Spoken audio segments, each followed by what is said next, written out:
For film, this is a blimp. It's called a blimp. A blimp serves almost the same purpose like this, but it's more for air. You've seen these when you're watching soccer. They're like in the pitch somewhere like this. These are microphones. There's a microphone inside here. This one, there's no mic, but I'll just open it and show you. There's a microphone that is placed in here. This is called a shock mount. A shock mount helps to remove not handling noise, vibrations that travel through maybe the boom stand into the microphone. They're natural vibrations. If you put a microphone on a stand and someone jumps, the microphone will capture sound because of the internal vibrations that are traveling to the stand into the microphone. To avoid that, usually they are shock mounts. Even these, some you've seen studio microphones that sit in a shock mount. It's to reduce those vibrations. If you're close to traffic or anything like that, it is going to trap. This is a shock mount, and the shock mount is placed in here. This is a windscreen, and it's built, and it's called a blimp. You put in your microphone and then you slide it in like that. And then you connect the cable. This is XLR, and then close it like this. And then you're ready to capture sound. A lot of air will be trapped through this. There's a grill and then there's a mesh. It's breathable. Meanwhile, because sound is pressure we need and it uses air. So don't think that this whole thing is blocked. There's enough airflow. But the way it is built is to structure.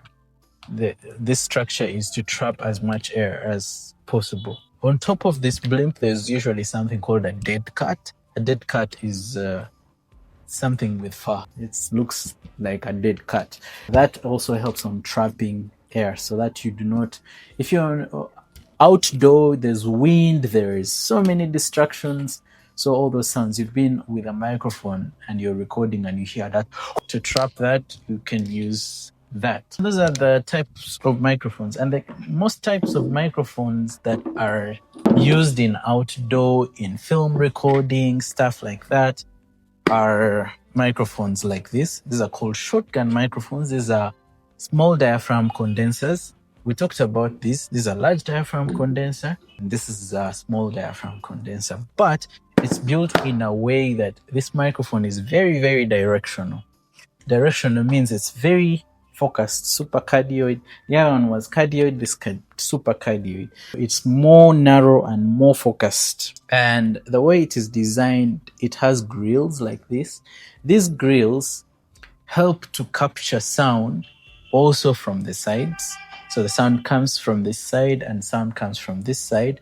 And in this long tube, it's created in a way that these grills handle what we call phase. I'm not going to go deep. To the point where we were in action and she said in my ear, go deeper. Stay with me now. In what phase is, but they will help to cancel sound that is coming from the sides because it reverses the phase of the sides in regards to the phase that is coming from the direct sound. And that's why these microphones are able to be very focused, because these grills have captured sound, but that sound has cancelled. We call it phase cancellation. So it has cancelled itself out. So it's quieter in the sides. It has a lot of rejection in the sides and very focused in the front. So that's why they're very good for field. And it's not so great indoors because that technology of phase cancellation, when you have sound bouncing off walls, it can actually affect these microphones. Usually these types of microphones are the ones in here because they are good for outdoor, but you don't want wind to affect them. This one is the MKH 416 by Sennheiser. Very expensive microphone. You have to take very good care of it.